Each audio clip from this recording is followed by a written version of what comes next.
Bienvenidos a Antena Historia.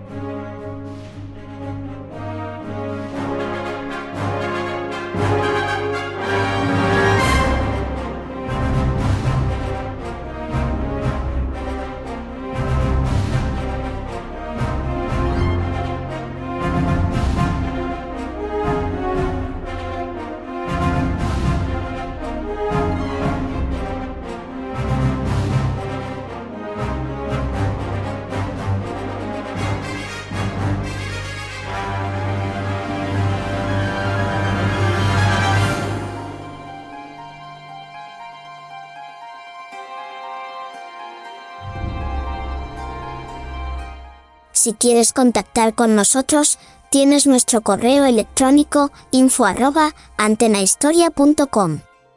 También puedes seguirnos en Twitter, en nuestro perfil @antenahistoria. O nuestro grupo en Telegram. Y por supuesto, puedes dejarnos un comentario en iVoox, eso nos hará más visibles y ampliar así nuestra audiencia.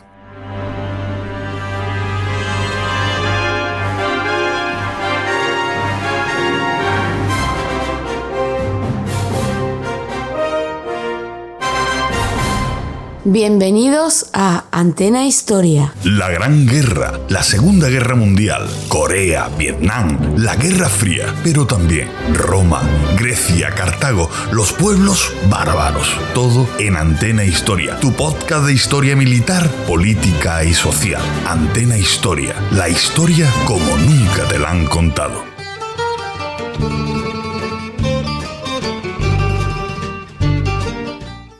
Hola a todos. Mi nombre es Diego Palma y hoy me gustaría contaros una pequeña historia. Y digo pequeña por la duración del programa, no por su complejidad o por su trascendencia. Pero lo primero de todo, si me lo permitís, es dar las gracias a un compañero de Antena Historia, Sergio, de Trompeta de Jericó, que si bien no era exactamente este el tema que me expuso en una conversación que tuvimos, buscando información sobre el mismo, encontré un titular en un periódico y poco a poco, tirando del hilo, dio como resultado este programa. Esta noticia, que me llamó la atención y que digamos fue la espoleta de este audio, se publicó el 31 de mayo del 2021 en la BBC y decía así: la poco conocida historia de los italianos enviados a campos de internamiento en Canadá durante la Segunda Guerra Mundial.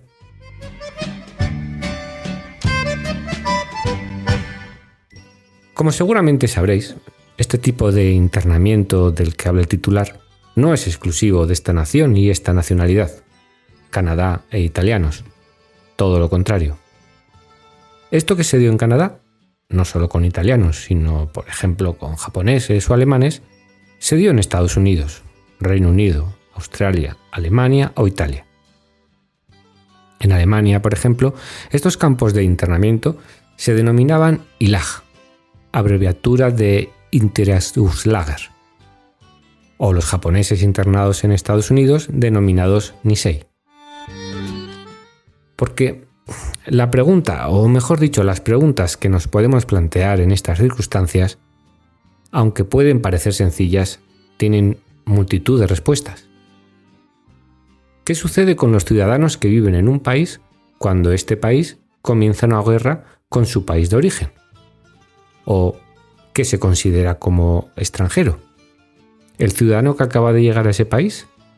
¿El que lleva varios años viviendo en ese país? ¿El que hace años se ha naturalizado o, para que nos entendamos, ha asumido la nacionalidad del país en el que vive ahora?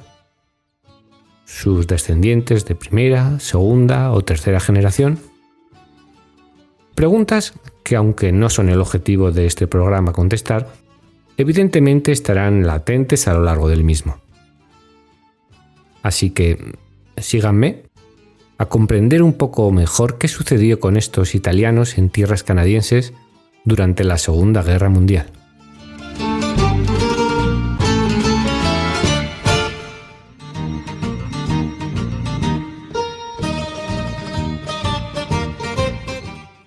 Para entender lo que vamos a relatar, tenemos que prestar atención al contexto, no solo histórico, tan importante en estos casos, sino también al marco jurídico sobre el que se sustentaron estos hechos. Es por ello que debemos hablar de la Ley de Medidas de Guerra. Esta ley, dividida en varias regulaciones, era ese marco jurídico del que he hablado hace unos instantes, que reglaban aspectos como el de la declaración de guerra, invasión o insurrección y las medidas que en estos casos las autoridades competentes podrían adoptar. Como consecuencia del estallido de la Primera Guerra Mundial, fue aprobada el 18 de agosto de 1914. A lo largo de la historia de Canadá, esta ley ha sido invocada o puesta en práctica en 3 ocasiones. Vamos a verlas. Durante la Primera Guerra Mundial, del 22 de agosto de 1914 al 10 de enero de 1920, durante la Segunda Guerra Mundial, del 25 de agosto de 1939, si os dais cuenta, una semana antes del inicio de la guerra, al 31 de diciembre de 1945. Y una, mucho más curiosa, durante la denominada Crisis de Octubre de 1970. Esta crisis fueron una serie de sucesos desencadenados por el secuestro del ministro de Trabajo Pierre Laporte y el diplomático británico James Cross por miembros del Frente de Liberación de Quebec. El 21 de julio de 1988, una nueva ley, conocida como Ley de Medidas de Emergencia, sustituyó a esta, la Ley de Medidas de Guerra. Esta nueva era muy similar a la anterior, pero prestando más atención, a evitar la vulneración de los derechos individuales, en los que la anterior era un poco más laxa. Ya como curiosidad, diremos que fue esta nueva ley la que se invocó para hacer frente a la pandemia del COVID de 2020 en Canadá.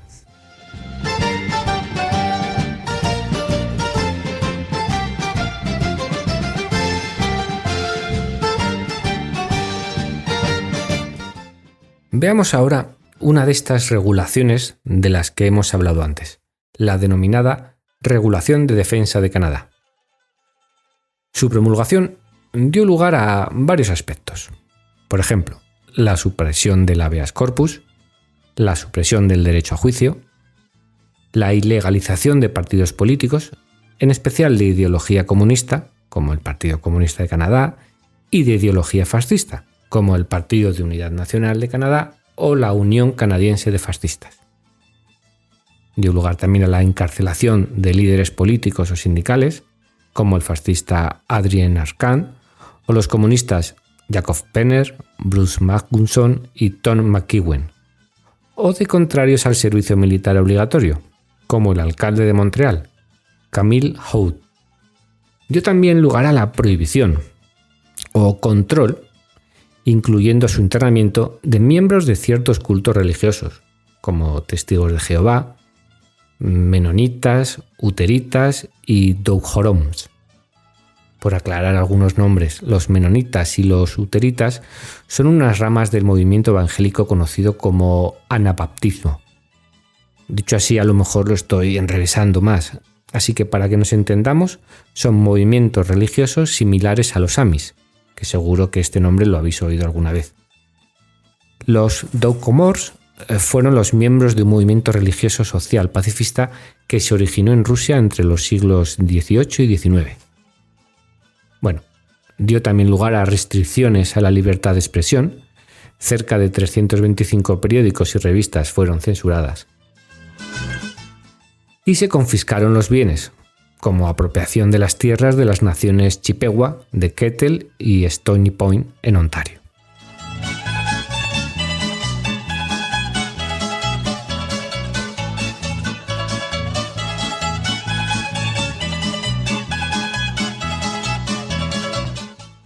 Ahora que ya hemos visto de una manera resumida los principios legales sobre los que el gobierno canadiense fijó sus bases nada más comenzar la Segunda Guerra Mundial, profundicemos un poco en lo que en Italia es conocido como la diáspora italiana y más concretamente en esta hacia Canadá.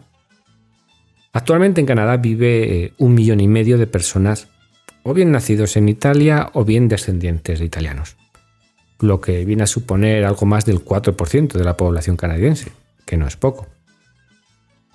Para el tema que nos concierne, no es necesario remontarse tan lejos en el tiempo, pero, curiosamente, Canadá fue descubierta por un italiano, Sebastiano Caboto, en un viaje a Terranova en 1497. Sin embargo, no fue hasta mediados del siglo XIX cuando la presencia de italianos en tierras canadienses se hizo cada vez más numerosa. Desde 1881 a 1920 se crearon multitud de comunidades denominadas Little Italy, donde los inmigrantes italianos se reunían y, hacían frente a los problemas intrínsecos que toda inmigración lleva consigo. A modo de resumen, para que veáis las cifras, en 1881 había censados en Canadá 1.849 italianos. Entre 1900 y 1910 había 58.000 italianos y entre 1911 y 1920 63.000 italianos. Como vemos, este crecimiento, sin llegar a las cifras que hubo hacia Argentina, como creo que muchos conoceréis, fue muy numeroso. Pero a diferencia de lo que sucedió en Argentina, la integración, según los expertos por la diferencia cultural entre el mundo anglosajón y el mundo latino, no fue tan sencilla. Esto lo vemos, por ejemplo, en las zonas donde los italianos se asentaron en Canadá, siendo la más numerosa en la parte de este país con influencias francesas, la parte francófona, como por ejemplo Quebec.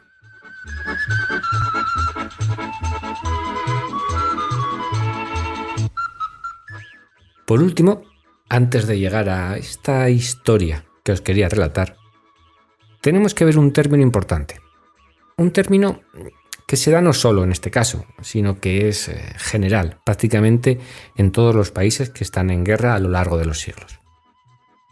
Este término, y tan importante como digo, en la terminología inglesa se conoce como enemy alien, que podríamos traducir como enemigos extranjeros.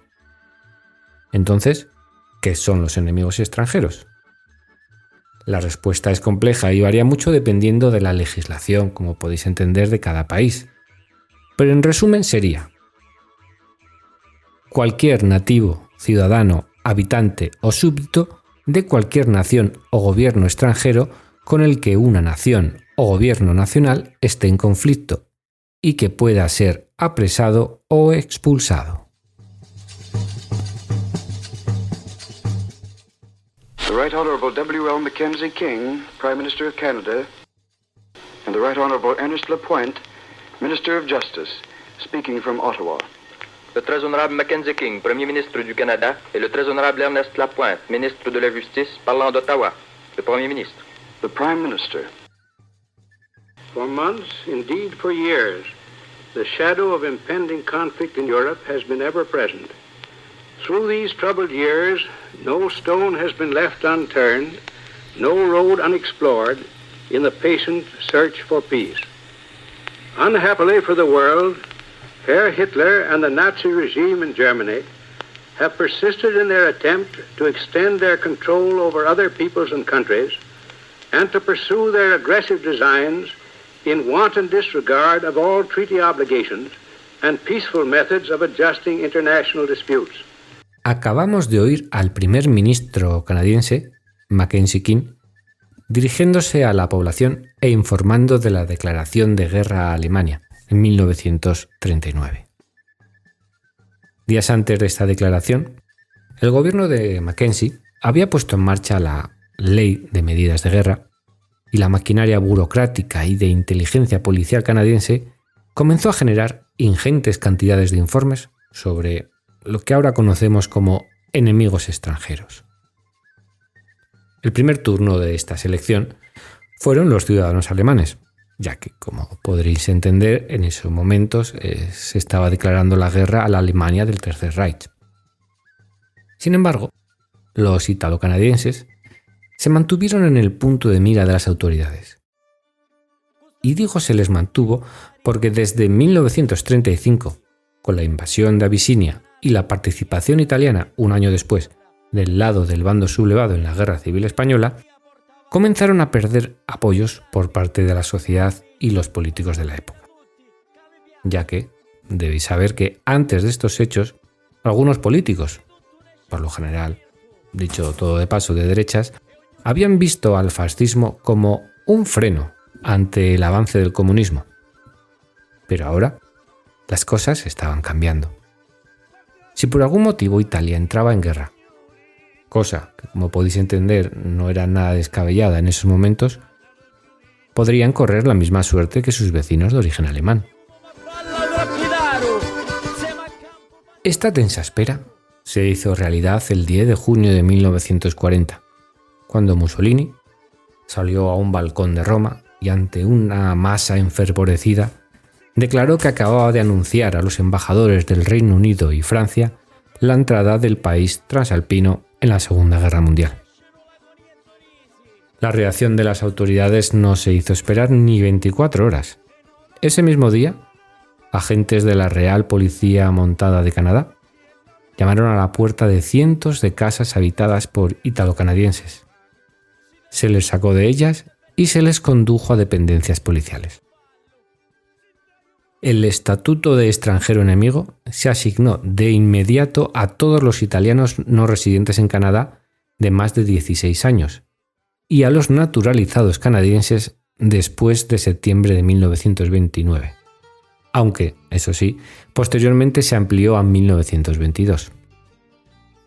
El calvario para más de 30.000 italo-canadienses no había hecho más que empezar. Las acciones que las autoridades emprendieron contra ellos podríamos dividirlas en dos partes. 1. Los considerados más peligrosos fueron conducidos a campos de internamiento. En este grupo estarían entre 600 y 700 ciudadanos. Y 2. Los considerados menos peligrosos se les dejó en libertad, con la condición, eso sí, de presentarse cada 30 días ante las autoridades policiales locales. Pese a no ser recluidos, fueron discriminados, perdieron sus trabajos, vieron cómo sus negocios eran boicoteados, fueron condenados al más absoluto ostracismo. Los criterios para esta selección eran diversos.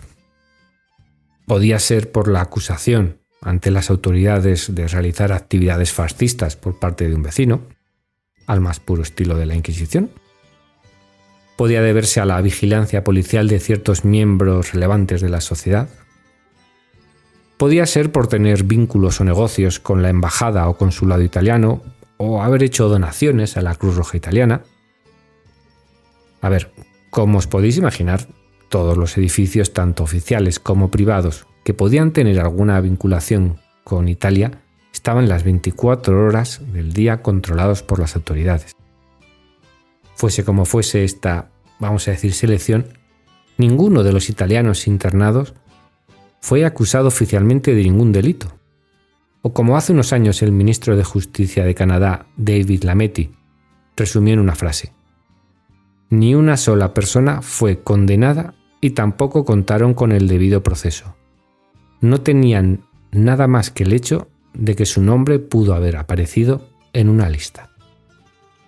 Se dieron casos que, si no fuese por la gravedad de lo ocurrido, parecerían cómicos, como el caso de Giulio Mancini, que estuvo recluido en un campo de internamiento durante 9 meses, mientras su hijo, durante ese tiempo, estaba sirviendo en el ejército canadiense.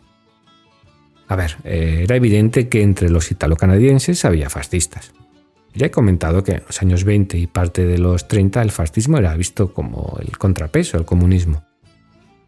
Pero otra cosa era el grado de implicación que con el régimen de Mussolini podían tener, o el peligro que sus actividades podían suponer para las autoridades canadienses. Del mismo modo, dentro de los internados en estos campos había miembros de la mafia, y que bueno, si no se les podía atrapar como mafiosos, se les atraparía por ser italianos, salvando las distancias evidentemente al más puro estilo de Al Capone.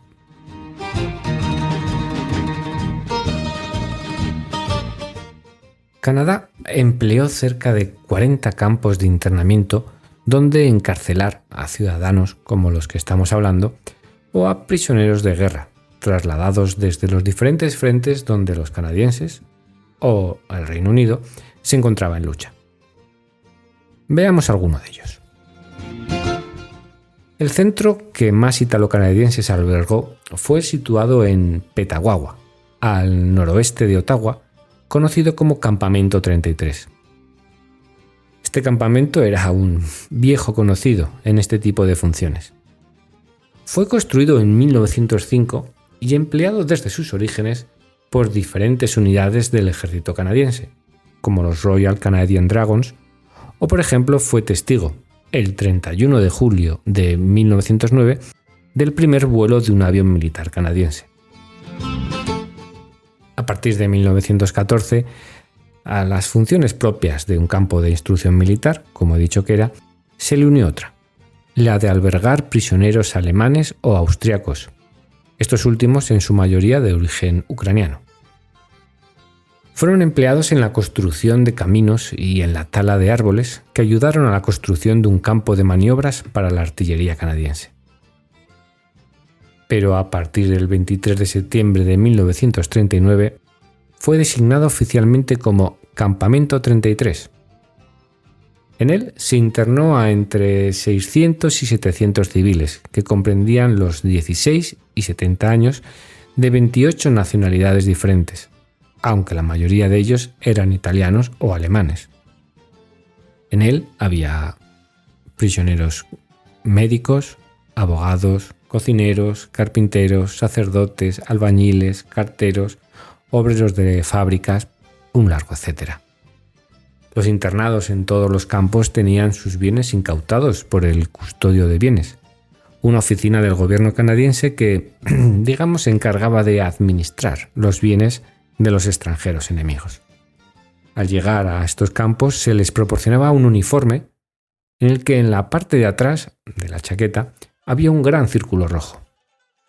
Según bromeaban los internos, esto era para que los guardias tuviesen una buena diana en el caso de que el preso intentase huir.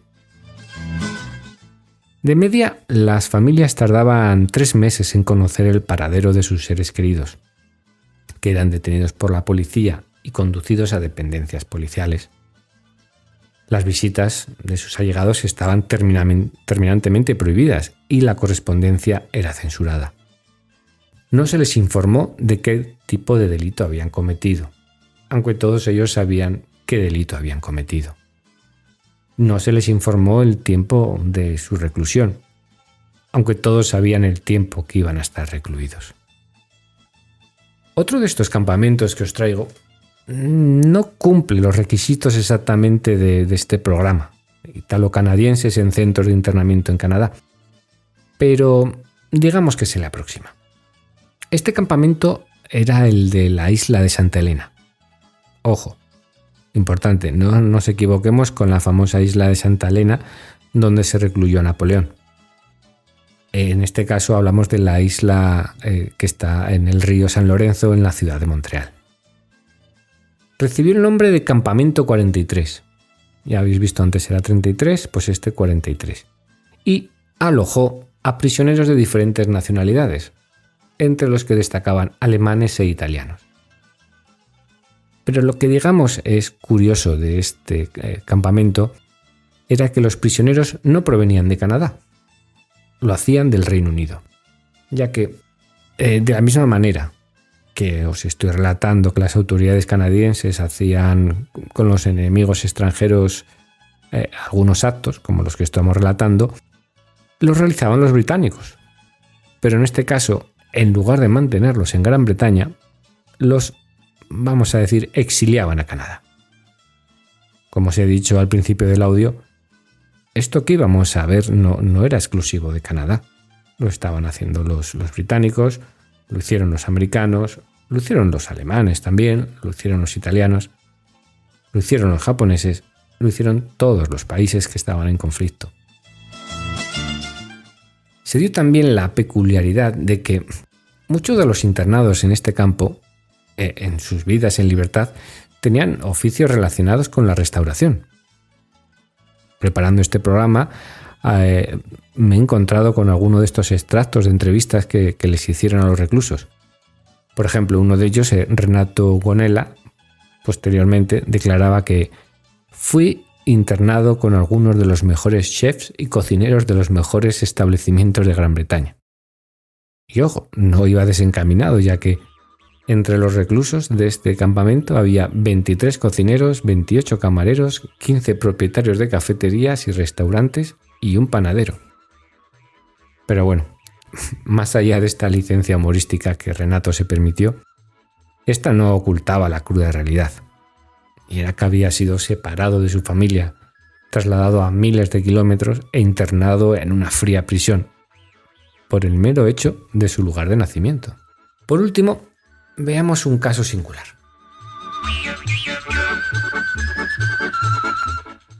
En este caso no hablaremos de un campamento en particular. Lo haremos de 3 campamentos. Uno en Ontario, otro en Quebec y otro en New Brunswick. Los internados en este caso se desvían del prototipo del tipo de presos del que estamos hablando en el programa, ya que su nacionalidad no era italiana, sino que era alemana. Pero, bueno, unos alemanes, si me permitís la expresión, un tanto peculiares para esta narración. Así que, si me lo permitís, vamos a ver de qué os hablo. Pero antes, y ya iréis viendo un poquitín el contexto de lo que quiero relatar, tenemos que ponernos en situación. Alemania, años 30, las políticas antisemitas de Adolf Hitler ya no eran meras bravuconadas para enardecer al público que asistía a los mítines del líder del Partido Nacional Socialista. El resultado es que miles de judíos alemanes y austriacos intentaron huir de esa Alemania, que ahora les había puesto en el punto de mira. A finales de los años 30, miles de judíos de estas nacionalidades llegaron al Reino Unido. Pues bien, cuando estalló la Segunda Guerra Mundial, el Reino Unido tenía miedo de no poder aclarar la lealtad de todos estos emigrantes alemanes austriacos.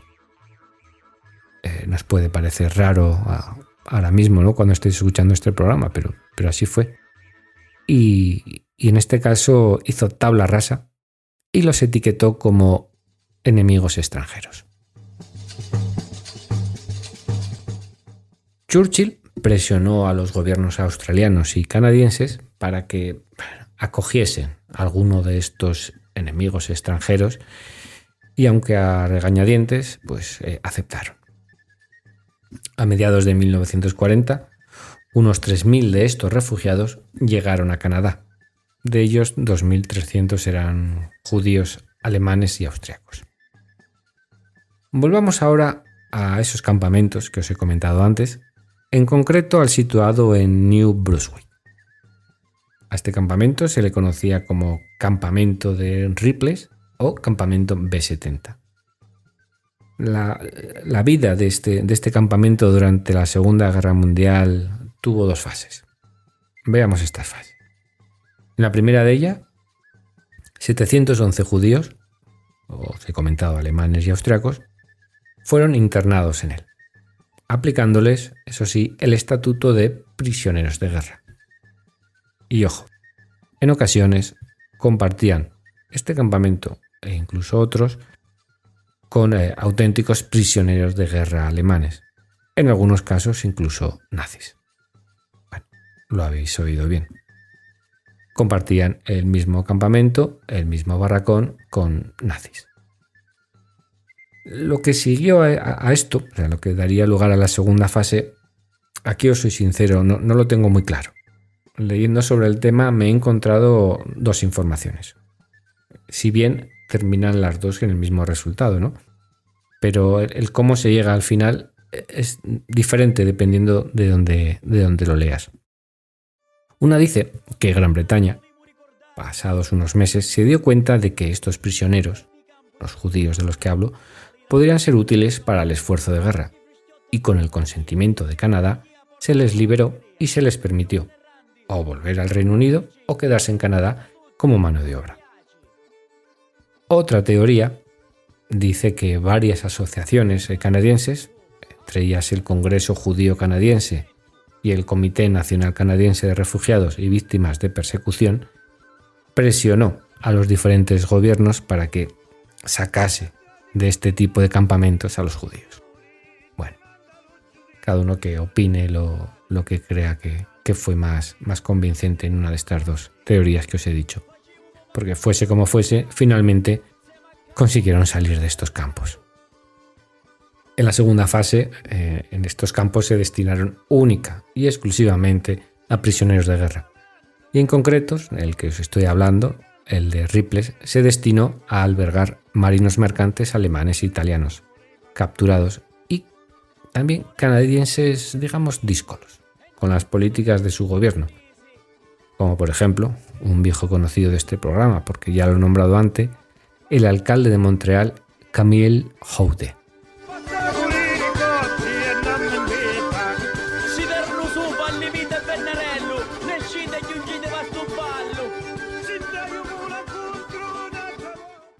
Estamos casi ya llegando al final de este programa, pero no podía terminar sin antes hacer alusión al discurso que dio el primer ministro canadiense, Justin Trudeau, el 27 de mayo de 2021 ante la Cámara de los Comunes de Canadá, en el cual decía: para demasiadas generaciones, esta injusticia ha sido una pesada carga. Cuando en junio de 1940 esta Cámara de los Comunes declaró la guerra al régimen fascista de Mussolini en Italia, Canadá no debía haber declarado la guerra también a los italo-canadienses. A los hombres y mujeres que fueron internados en campos de prisioneros de guerra o encarcelados sin cargos, gente que ya no está con nosotros para escuchar esta disculpa. A las decenas de miles de italo-canadienses inocentes que fueron catalogados como enemigos extranjeros, a los hijos y nietos que han cargado la vergüenza de pasadas generaciones, lo sentimos. Les pedimos disculpas.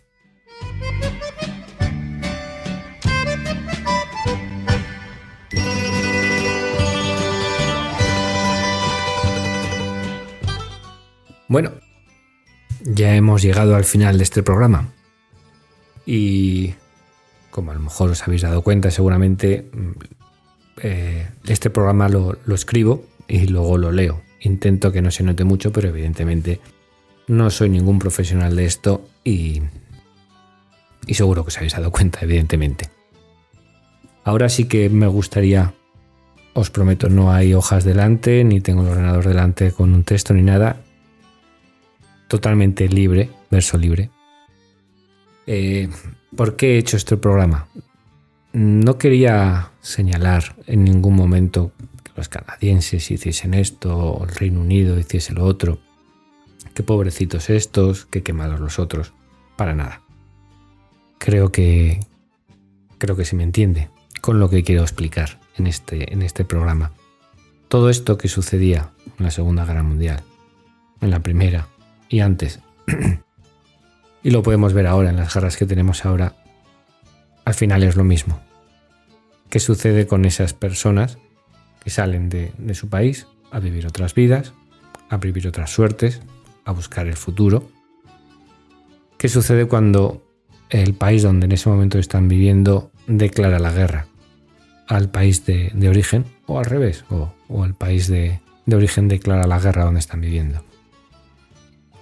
Estas personas que no tienen nada que ver en el 99% con esa política bélica entre sus países son los que al final sufren las consecuencias. Se suele decir que en una guerra la verdad es la primera víctima. Bueno, yo creo que la verdad sería la segunda víctima, porque la primera víctima son estas personas que viven en esos sitios que no tienen absolutamente nada que ver. Ojo, las personas que están en el territorio en conflicto tampoco. Pero esas otras personas, ¿qué pasa con ellos? Lo que hemos comentado aquí son estos extranjeros enemigos, estos enemigos extranjeros. Es un tema complicado. No es nuevo de ahora, ya os lo he dicho, ya lo habéis visto, ya lo conocéis. Es de hace siglos atrás y seguramente seguirá durante siglos, ¿no? Pero bueno, me apetecía traer esta pequeña historia que no deja más que abrir un pequeño debate con qué sucede con esas personas, qué son, qué hay que hacer con ellas. Son personas como somos todos los que estamos escuchando este programa, sin más, ¿vale? Y ahora ya sí que de verdad me despido, nos aturullo la cabeza con cosas mías y espero que os haya gustado y espero, como digo siempre, que os lo hayáis pasado bien y a la vez hayáis aprendido un poquito. Así que un saludo a todos y cuidaros. ¿Quieres apoyar nuestro podcast y no sabes cómo? Pulsa en ese botoncito tan bonito de color azul que pone apoyar y desde 1,5 € al mes puedes contribuir al mantenimiento de este programa. La luz está muy cara y a mi padre le cuesta muchísimo llegar a fin de mes. Bueno, como a ti también, imagino.